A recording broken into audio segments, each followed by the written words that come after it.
বন্ধুরা, আমি রিঙ্কু হেসেলের রীতিকথা থেকে সবাইকে স্বাগত। আজকে আপনাদের সামনে যে রেসিপিটা আমি দেখাবো সেটা হচ্ছে কাঁচা আমের জ্যাম। আসুন দেখে নেওয়া যাক কিভাবে জ্যামটা আমি তৈরি করছি। প্রথমে 3টে আম খোসা ছাড়িয়ে ভালো করে টুকরো করে কেটে জলে সিদ্ধ করে নিলাম।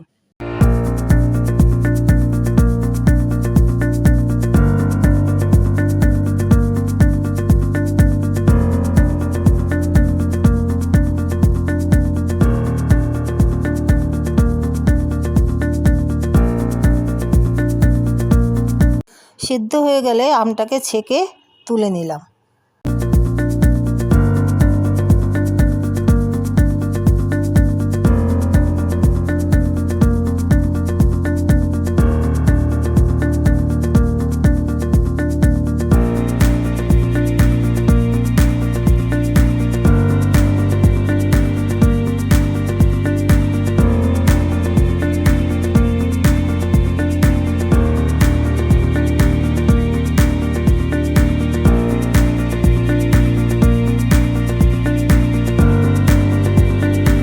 সিদ্ধ করা জল থেকে আমি কাপ দিয়ে মেপে 3 কাপ জল একটা প্যানের মধ্যে ঢেলে নিলাম।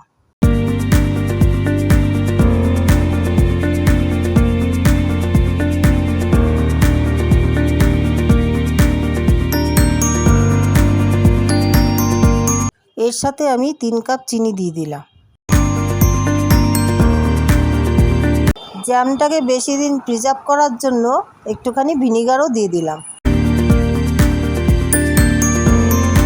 এখানে রঙের জন্য আমি একটু সবুজ ফুড কালার ব্যবহার করেছি।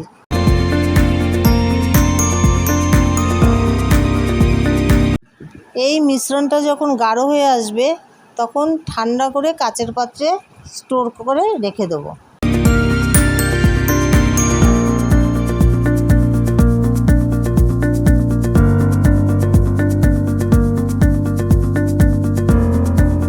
Finally jam ready. রুটির সঙ্গে মাখাচ্ছি, দেখুন কত সুন্দর হয়েছে। ভিডিওটি ভালো লাগলে অবশ্যই লাইক কমেন্ট শেয়ার করতে ভুলবেন না।